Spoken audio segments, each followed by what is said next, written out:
नमस्कार नमस्कार दोस्तों, नैनीताल हाई कोर्ट से लाइव हूँ मैं।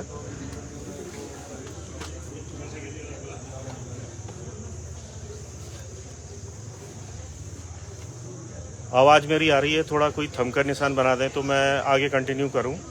अंकिता हत्याकांड में एक बड़ा अपडेट है मेरे पास।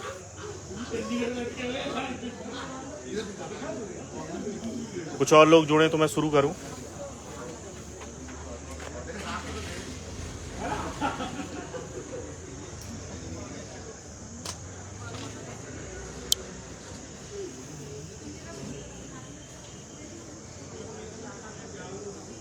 मैं नैनीताल हाई कोर्ट से लाइव हूं आपके बीच।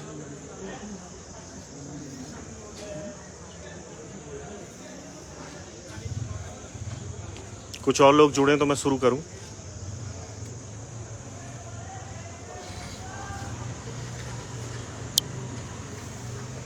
जी मैं शुरू कर रहा हूं।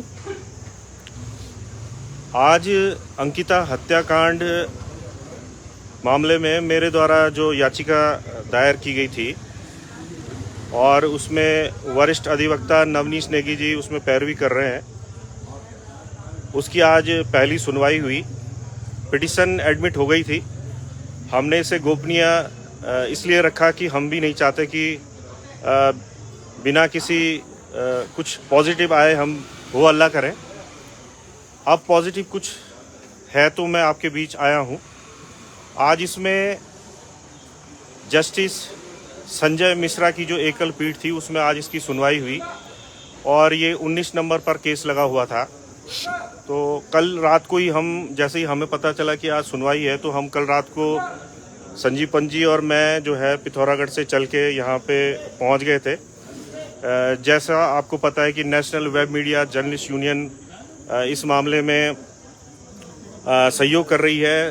पूरा अपना जो भी मीडिया से हम लोग सहयोग कर सकते हैं, पूरी यूनियन अंकिता हत्याकांड मामले के खुलासे के लिए आगे आ रही है। तो संजीव पंजी भी मेरे साथ हैं। पूरे दौरे में आप ही मेरा मार्गदर्शन कर रहे हैं, क्योंकि कुमाऊं से ही हैं आप और कुमाऊं के चप्पे चप्पे की आपको जानकारी है। तो हम लोग यहाँ पे देखिए, मातृशक्ति भी हमारे साथ है यहाँ पे, और जो महिला मंच है, थोड़ा सा परिचय दे दें आप अपना। जी मैं उमा भट्ट उत्तराखंड महिला मंच से हूँ और नैनीताल में हम लोग सक्रिय हैं बहुत समय से। आप बताओ। मैं माया उत्तराखंड महिला मंच नैनीताल से हूँ जी और विभिन्न मुद्दों को लेकर इसमें महिला मुद्दे हैं, प्रमुखता से हम लोग उठाते रहे हैं और जल जंगल जमीन की आवाज़ भी हम रेगुलर ही उठाते रहे हैं। उनके लिए जो भी संघर्ष हम कर सकते हैं कर रहे हैं और इसमें मुख्यतः अंकिता मामले को लेकर ही हाईकोर्ट आए हुए हैं। मैं कुछ और लोगों से भी बातचीत कर लेता हूँ। आप भी थोड़ा सा अपना परिचय दे दें। हाँ, मैं बसंती पाठक, उत्तराखंड महिला मंच। काफ़ी लंबे समय से हम लोग आंदोलनों से जुड़े हुए हैं। ऐसा नहीं रोजगार दो आंदोलन हो, राज्य निर्माण आंदोलन हो, इन तमाम आंदोलन में हमारी भूमिका रही। ऐसे ही अंकिता केस में हम लोग लगातार चिंतित है कि इस केस में कैसे न्याय मिलेगा। तो उसमें आज हम आप लोगों से मिलने भी आ रहे हैं और आगे भी हम लोग का इरादा है कि हम एक बड़ी टीम को लेके पूरे क्षेत्र में, चाहे श्रीनगर हो चाहे ऋषिकेश हो, जाएंगे और इस पर बात करेंगे लोगों से। फिर आगे जो कार्रवाई होगी हम सब मिलजुल के आगे बढ़ाएंगे। जी, तो मैं मुद्दे पे आ जाता हूँ। जो मुद्दा आज का है, देखिए आज मामले की सुनवाई हुई, पहली सुनवाई हुई आज, और इसमें जो वरिष्ठ अधिवक्ता है नवनीश नेगी जी, वो इस मामले की पैरवी कर रहे हैं यहाँ पे।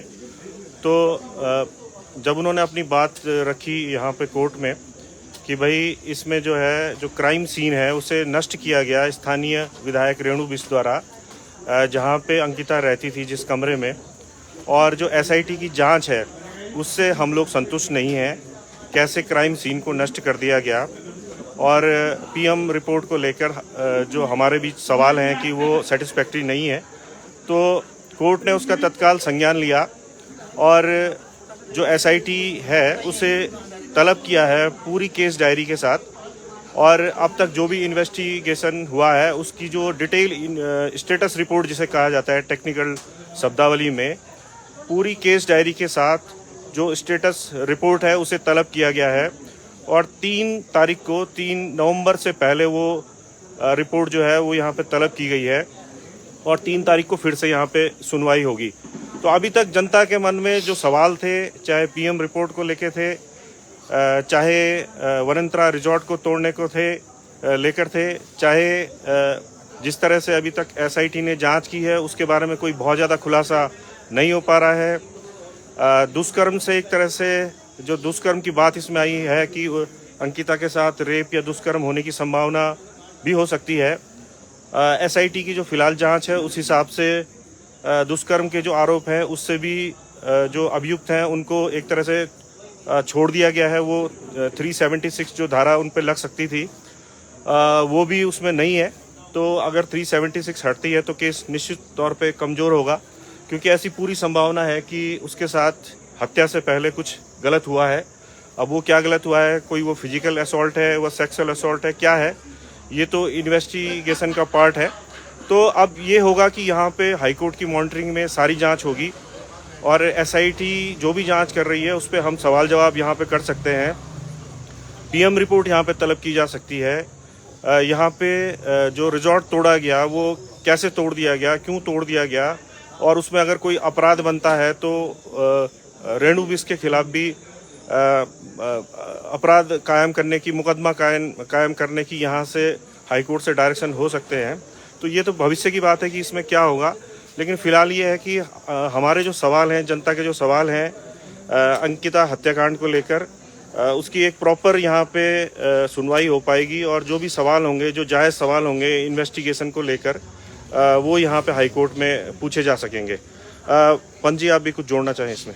हाँ, न्यायपालिका ने एक बार फिर अपना भरोसा कायम किया है और जो जनता के सवाल थे, जो हमारे सवाल थे, वो सवाल जवाब हमें 3 तारीख को मिलेगा, ऐसी हमें उम्मीद है। और 3 तारीख को हम फिर आपके सामने उपस्थित होंगे हाई कोर्ट से ये बताने के लिए कि आगे क्या हुआ, इस केस में कैसे हुआ। हम लगातार national web media journalist union के साथ इसकी पैरोकारी में लगे हैं।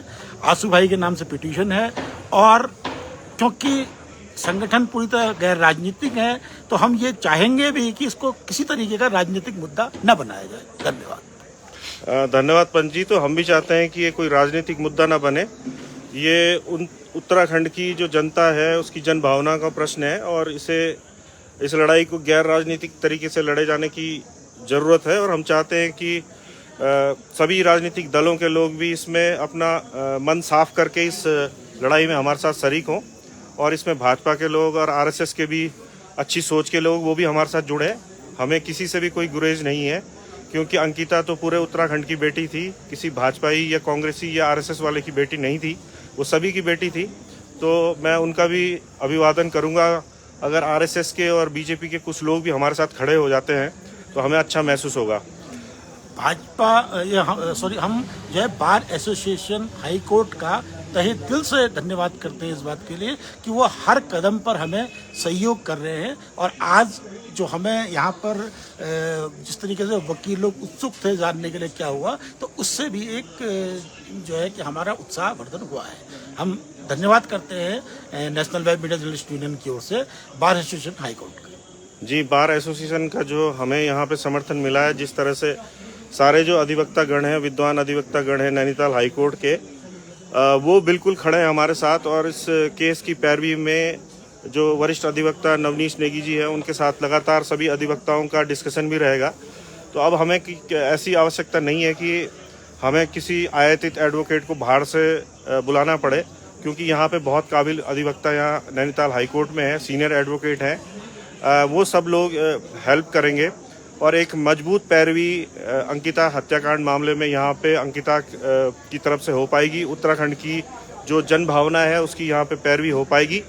और मुझे उम्मीद है कि जिस तरह से हम लोग न्याय के दरबार में भी जागेश्वर गए थे और चंपावत तक गोलजू देवता के पास जाने का हमारा कार्यक्रम था, 3 तारीख को जब सुनवाई होगी तो एक बार फिर हम जो है धर्म का रास्ता भी अख्तियार करेंगे और जहाँ जहाँ हमारे न्याय के देवता हैं, चाहे गोलजू देवी, कोटगाड़ी देवी हैं, कोटगाड़ी देवी तक हम गए थे। जी, जी। और हमने न्याय की अर्थात सुप्रीम कोर्ट माना जाता है उत्तराखंड की, न्याय की देवी कहते हैं, वहाँ तक हम लोग पहुँचे हैं इस मामले के। हमने अरदास की है और हम ये मानते हैं कि ईश्वर जो है हमारी इस मांग को अवश्य पूरा करें। जी, तो देवभूमि है उत्तराखंड और देवताओं का भी हमें आशीर्वाद मिलेगा, ऐसा मुझे लगता है कि हम न्याय की लड़ाई लड़ रहे हैं तो देवताओं का, देवियों का जो जितनी शक्ति हैं उत्तराखंड की, उनका हमें सहयोग मिलेगा। तो फिर हम लोग आपके बीच होंगे कोई नया अपडेट लेके।